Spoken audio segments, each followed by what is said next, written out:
అందరికీ నమస్కారం అండి. ఓం నమః శివాయ. ఓం శ్రీ సాయిరాం శ్రీ మాత్రే నమః. సెప్టెంబర్ నెల 16వ తారీఖు 2024 సంవత్సరం సోమవారం నాడు వృశ్చిక రాశి దినఫలితాల గురించి తెలుసుకుందామండి. ఈలోగా మా వీడియోస్ మీకు నచ్చినట్లయితే లైక్ చేసి సబ్స్క్రైబ్ చేసుకోండి. పక్కనే ఉన్న బెల్ ఐకాన్ని క్లిక్ చేయండి. ఇప్పుడు మనం వీడియోలోకి వెళ్ళిపోదాం. ముందుగా నేటి పంచాంగం నెల సెప్టెంబర్ నెల తేదీ 16వ తేదీ సంవత్సరం 2024 సంవత్సరం తిథి త్రయోదశి నక్షత్రం ధనిష్ట కరణం తైతుల గర పక్షం శుక్లపక్షం యోగం సుకర్మ రోజు సోమవారం జన్మరాశి కుంభరాశి అభిజిత్ కాలం వచ్చి ఉదయం 11:50 నుండి 12:40 వరకు ఉంటుంది. దుర్ముహూర్తం మధ్యాహ్నం 12:40 నుండి 1:29 వరకు ఉంటుంది. మరలా మధ్యాహ్నం 3:07 నుండి 3:56 వరకు ఉంటుంది. రాహుకాలం ఉదయం 7:38 నుండి 9:11 వరకు ఉంటుంది. యమగండం ఉదయం 10:43 నుండి 12:15 వరకు ఉంటుంది. ఈ రోజు దిశ శూల తూర్పు అనగా తూర్పుపై ప్రయాణం చేయడం నిషిద్ధం. ముందుగా వృశ్చిక రాశిలో ఉండే నక్షత్రాలు వచ్చి విశాఖ నక్షత్రం 4వ పదము, జ్యేష్ఠ నక్షత్రం 1, 2, 3, 4 పదములు, అనురాధ నక్షత్రం 1, 2, 3, 4 పదములు ఉంటాయి. వృశ్చిక రాశి వారికి సోమవారం నాడు గోచార రీత్యా జరగబోయే శుభ అశుభ ఫలితాలేంటో ఇప్పుడు మనం చూద్దాం. వృశ్చిక రాశి వారికి సోమవారం నాడు క్రీడలలోనూ ఇతర అవుట్డోర్ కార్యక్రమాలలో పాల్గొనడం ద్వారా మీరు కోల్పోయిన శక్తిని పుంజుకుంటారు. వ్యాపార అభివృద్ధుల కొరకు మీరు కొన్ని ముఖ్యమైన నిర్ణయాలు తీసుకుంటారు. మీ దగ్గర వారి నుండి మీకు ఆర్థిక సహాయం అందుతుంది. మీ శ్రీమతిని నిర్లక్ష్యం చేయడం వల్ల మీ బంధం దెబ్బతింటుంది. మీరు ఆమెతో కొంత విలువైన సమయం గడిపి మీ తీపి జ్ఞాపకాలు పంచుకుంటూ ఆ సంతోషకరమైన బంగారం లాంటి రోజులు గుర్తు చేసుకోండి. మీ శ్రీమతి అనారోగ్యం కారణంగా ఈ రోజు మీరు కొద్దిగా ఇబ్బంది పడతారు. ఈ రోజు కార్యాలయాల్లో మీ యొక్క శక్తి సామర్థ్యాలు తక్కువగా ఉంటాయి. దీనికి కుటుంబ సమస్యలు కారణం అవుతాయి. వ్యాపారస్తులు వారి భాగస్వాముల పట్ల జాగ్రత్తగా వ్యవహరించాలి. వారు మీకు హాని తలపెట్టవచ్చు. ఈ రోజు మీ కుటుంబ సభ్యులతో మాట్లాడేటప్పుడు జాగ్రత్తగా వ్యవహరించండి. లేనిచో అనవసర తగాదాలు గొడవలు జరిగే ప్రమాదం ఉన్నది. ఈ రోజు మీ బంధువు లేదా మిత్రుడు లేదా పొరుగు వ్యక్తి మీ వైవాహిక జీవితంలో ఇబ్బందులు తెచ్చిపెడతారు. డబ్బు పరిస్థితి, ఆర్థిక సమస్యలు టెన్షన్కి కారణం అవుతాయి. ఉమ్మడి వ్యాపారాల్లోనూ ఊహల ఆధారితమైన పథకాల్లోనూ పెట్టుబడి పెట్టకండి. మీ భాగస్వామి మాటలకు లొంగడం కష్టం. మీ లవర్తో బయటకు వెళ్ళినప్పుడు మీ ఆహార్యంలో ప్రవర్తనలో సహజంగా ఉండండి. చిల్లర వ్యాపారులకు, టోకీ వ్యాపారులకు మంచి రోజు. మీరు ఈ రోజు పార్కులో నడుస్తుండగా ఇదివరకు మీతో విభేదాలు వచ్చి విడిపోయిన వారు తారసపడతారు. చాలా సాధారణమైన రోజుల తర్వాత ఈ రోజు మీరు మీ జీవిత భాగస్వామితో అద్భుతంగా గడుపుతారు. మీ సౌమ్య ప్రవర్తన మెప్పు పొందుతుంది. చాలా మంది మాటలతోనే పొగుడుతారు. మీరు ఈ రోజు మీ తోబుట్టువుల నుండి సహాయ సహకారములు పొందుతారు. మీరు మరీ ఉదారంగా ఉంటే మీకు బాగా దగ్గర వారు మీ సాన్నిహిత్యాన్ని అలుసుగా తీసుకోవచ్చును. మీ భాగస్వామి ప్రేమను ఈ రోజు మీ చుట్టూ అంతటా అనుభూతి చెందుతారు. ఇది అందమైన ప్రేమాస్పదమైన రోజు. పనిచేసే చోట మీ తెలివితేటలను, లౌక్యాన్ని, దౌత్యాన్ని వాడాల్సి ఉన్నది. మీకు బాగా కావలసిన వారికి సంబంధాలకు మీరు సమయం కేటాయించడం నేర్చుకోండి. పెళ్లి తర్వాత ప్రేమ అంటే కాస్త కష్టంగానే తోస్తుంది. అవుట్డోర్ క్రీడలు మిమ్మల్ని ఆకర్షిస్తాయి. ధ్యానము మరియు యోగా మీకు ప్రయోజనకారులవుతాయి. పూర్వం మీరు భవిష్యత్ అవసరాల కోసం మీరు పెట్టిన పెట్టుబడుల వల్ల మీకు ఈ రోజు మంచి ఫలితాలు అందుతాయి. ఇంటి పని చాలా సమయం వరకు మిమ్మల్ని బిజీగా చేసి ఉంచుతుంది. ఈ రోజు సహజ సౌందర్యాన్ని చూసి తడబడతారు. ఈ రోజు మీకున్న నైపుణ్యాలను ప్రదర్శించే అవకాశము వస్తుంది.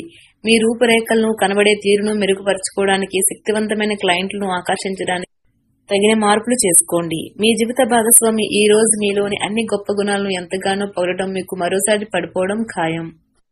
మీ పెట్టే బుద్ధి మీకు ఒక ఆశీర్వాదమే. ఎందుకంటే కనబడకుండా అది మిమ్మల్ని ఎన్నెన్నో దుష్ట స్వభావాల నుండి కాపాడుతుంది. అవి సందేహం, నిరాశ, అవిశ్వాసం, దురాశతో కూడిన అహంకారం, ఇంకా ఈర్ష్య. చిన్న తరహా పరిశ్రమలు నడుపుతున్న వారికి వారి దగ్గర వారి సలహాలు మీకు ఆర్థికంగా ప్రయోజనాలను చేకూరుస్తుంది. చారిత్రాత్మక ప్రదేశానికి ఒక స్వల్పకాలపు పిక్నిక్ ప్లాన్ వేసుకోండి. అది మీ కుటుంబ సభ్యులకు కూడా అత్యవసరమని మార్పుని, విశ్రాంతిని కల్పించి సాధారణంగా కలిగిన మందకుడితనం నుండి బయటకు తెస్తుంది. పెళ్లి బాజాలు కొంతమందికి రొమాన్స్ ఉండి వారి హుషారు తారాస్థాయిలో ఉంటుంది. ఈ రోజు చాలా చురుకుగాను, మీ అందరికీ చాలా చక్కని సోషల్ డేగా ఉంటుంది. మీ నుండి సలహా కోసం వారు ఎదురు చూస్తారు. మీ నోటి నుండి ఏది వస్తే దానిని అంగీకరించి శిరస వహిస్తారు. మీ హాస్య చతురత మీకు గల బలం.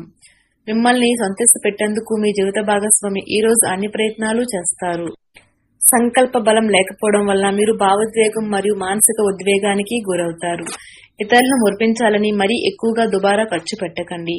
మీ సరదా స్వభావం మీ చుట్టారా ఉన్న చోటంతా నవ్వులతో ప్రకాశింపచేస్తుంది. పని విషయంలో మీరు పడుతున్న చక్కని శ్రమంతా ఈ రోజు ఫలించనున్నది. జాగ్రత్తగా మసులుకోవలసిన దినం. మీ మనసు చెప్పిన దానికంటే మేధస్సుకు పదును పెట్టవలసిన రోజు. వైవాహిక ఆనందానికి సంబంధించి ఈ రోజు మీరు ఓ అద్భుతమైన సర్ప్రైజ్ ను అందుకోవచ్చు. ఒక సంతోషకరమైన వార్త అందవచ్చును. ఈ రోజు మీ యొక్క ఆర్థిక స్థితి అనుకూలంగా ఉండదు. ఇందువల్ల ధనాన్ని మీరు పొదుపు చేయలేరు. ఈ రోజు మీ తెలివితేటల్ని పరపతిని వాడి ఇంట్లోని సున్నిత సమస్యలను పరిష్కరించాలి. మీరు కాస్త ప్రేమను పంచితే చాలు. మీ హృదయస్వరి ఈ రోజు మీ పాలిట దేవదూతగా మారగలదు. ప్రముఖ వ్యక్తులతో కలిసి మాట్లాడటం వల్ల మీకు మంచి ఆలోచనలు పథకాలు కలుగుతాయి. భగవంతుడు తనకు తాను సహాయం చేసుకునే వారికి సహాయం చేస్తాడని గుర్తుంచుకోవాలి. మీ జీవిత భాగస్వామి మధువు కన్నా తీయనని ఈ రోజు మీరు అర్థం చేసుకుంటారు. ఇంటి వద్ద టెన్షన్ మిమ్మల్ని కోపానికి గురి చేస్తుంది. దానిని అణుచుకుంటే శరీరానికి సమస్య కనుక దానిని తగ్గించడానికి శారీరక పరిశ్రమను ఎంచుకోండి. అలాగా ఉద్రేకభరిత పరిస్థితిని వదిలేయడమే మంచిది. మీరు మీ భాగస్వామి యొక్క అనారోగ్యం కొరకు ధనాన్ని ఖర్చు పెడతారు. అయినప్పటికీ మీరు దిగులు చెందాల్సిన పని లేదు. ఎప్పటి నుండో పొదుపు చేస్తున్న ధనము ఈ రోజు మీ చేతికి వస్తుంది. మీ నిర్లక్ష్య వైఖరి మీ తల్లిదండ్రులను ఆందోళనకు గురిచేస్తుంది. కొత్త ప్రాజెక్టు మొదలుపెట్టే ముందు వారికి దీని గురించి భరోసా కల్పించవలసిన అవసరం ఎంతైనా ఉంది. మీ మూడీ ప్రవర్తన మీ సోదరుని మూడ్ని పాడు చేయవచ్చును. ప్రేమ బంధం కొనసాగడానికి పరస్పరం గౌరవం నమ్మకం పెంపొందించుకోవాలి. మీ సహ ఉద్యోగులు మీరు కొన్ని ముఖ్యమైన విషయాలు నిర్వహించే విధానం నచ్చుకోలేరు, కానీ మీకు చెప్పకపోవచ్చును. ఒకవేళ ఫలితాలు మీరు కోరుకున్నట్లుగా రాకపోతే అప్పుడు మీ వైపు నుండి పరిశీలన చేసుకోండి. అది తెలివైన పని అవగలదు. ఒక పరిస్థితి నుండి మీరు పారిపోతే అది మిమ్మల్ని అనుసరించి వచ్చేస్తుంది. అది వీలైనంత దౌర్భాగ్యపు రీతిలో ఎదురవుతుంది. ఈ రోజు పనులు మీరు అనుకున్నట్టుగా సాగకపోవచ్చు, కానీ మీరు మాత్రం ఈ రోజు మీ బెటర్ హాఫ్ తో చక్కని సమయం గడుపుతారు. వృత్తిలో మీ నైపుణ్యం పరీక్షించబడుతుంది. మీరు మంచి ఫలితాలను ఇవ్వడం కోసం ఏకాగ్రతతో మీ పరిశ్రమను కొనసాగించాలి. ఈ రోజు ఈ రాశిలో ఉన్న వ్యాపారస్తులు ఇంటిలో ఉన్నవారు ఎవరైతే ఆర్థిక సహాయం పొంది తిరిగి ఇవ్వకుండా ఉంటారో వారికి దూరంగా ఉండాలి. ఈ రోజు మీకు దొరికే ఖాళీ సమయాన్ని వినియోగించుకుని కుటుంబ సభ్యులతో కొన్ని మధుర క్షణాలకు గడపండి. మీరు ఈ రోజున మీ భాగస్వామి హృదయ స్పందనలతో ఒకటైపోతారు. అవును, మీరు ప్రేమలో పడ్డారనేందుకు అదే గుర్తు. కొంతమందికి వ్యాపారం విద్య అనుకూలిస్తాయి. మీకు సన్నిహితంగా ఉండే వారొకరు అంతుపట్టని మూడ్లో ఉంటారు. మీ భాగస్వామిచే నడపబడగలరు. జీవితాన్ని సంపూర్ణంగా అనుభవించడానికి బయటకు వచ్చిన మీకోసం సంతోషం ఆనందం పొందుతారు. మీరు ఈ రోజు ఆర్థిక ప్రయోజనాలని పొందుతారు, కానీ వాటిని మీరు దాన ధర్మాలకు వినియోగిస్తారు. ఇది మీకు మానసిక ఆనందాన్ని కలిగిస్తుంది. స్నేహితులు కుటుంబ సభ్యులు మీకు మీ సమయంలో చాలా భాగం ఆక్రమిస్తారు. గ్రహచలనం రీత్యా ఒకరు మీకు ప్రపోజ్ చేసే అవకాశాలు. ఈ రోజు మీ చేతుల్లో ఖాళీ సమయం చాలా ఉంటుంది. మీరు దానిని ధ్యానం చేయడానికి ఉపయోగిస్తారు. దీనివల్ల మీరు మానసిక ప్రశాంతతను పొందుతారు. మీరు జీవిత భాగస్వామి ముందెన్నడూ లేనంత అద్భుతంగా ఈ రోజు కనిపించడం ఖాయం. తన నుంచి మీరు ఈ రోజు ఒక చక్కని సర్ప్రైజ్ ని అందుకోవచ్చు. ఒక సంతోషకరమైన వార్త అందవచ్చును. ఆర్థిక పరిస్థితుల్లో మెరుగుదల మీరు ముఖ్యమైన వాటిని కొనుగోలు చేయడానికి వీలు కల్పిస్తుంది. మీ భాగస్వాములు వారి అభిప్రాయాలను నిర్లక్ష్యం చేస్తే అతడు లేదా ఆమె ఓర్పును కోల్పోతారు. ఈ విధంగా హాయిగా ఉన్నట్లు కనిపిస్తుంది, కానీ మీకు ఈ మధ్య జరిగిన కొన్నిటి వలన బాగా కలత చెంది ఉంటారు. ప్రేమ దైవ పూజతో సమానం. అది ఆధ్యాత్మికమే గాక మతపరం కూడా. దీన్ని మీరు ఈ రోజు తెలుసుకుంటారు. వ్యాపారాన్ని ఆనందాలతో కలపకండి. సమయం యొక్క ప్రాముఖ్యతను అర్థం చేసుకోండి. ఇతరులను అర్థం చేసుకోవాలనుకోవడం అనవసరం. ఇలా చేయటం వల్ల అనేక సమస్యలను పెంచుకోవటమే. వృశ్చిక రాశి వారికి సోమవారం నాడు ఆరోగ్యం సంపద చాలా అద్భుతంగా అనుకూలంగా ఉన్నాయండి. కుటుంబం ప్రేమ వ్యవహారాలు వృత్తి వివాహ జీవితం అనుకూలంగా లేవు. వృశ్చిక రాశి వారికి సోమవారం నాడు అదృష్ట సంఖ్య వచ్చి 9. పరిహారం వచ్చి సంతృప్తికరమైన కుటుంబ జీవితాన్ని సాధించడానికి కుక్కలకు, ముఖ్యంగా నల్ల కుక్కలకు పాలు ఇవ్వండి. ధన్యవాదాలండి. మా వీడియోస్ మీకు నచ్చినట్లయితే లైక్ చేసి సబ్స్క్రైబ్ చేసుకోండి. పక్కనే ఉన్న బెల్ ఐకాన్ని క్లిక్ చేయండి.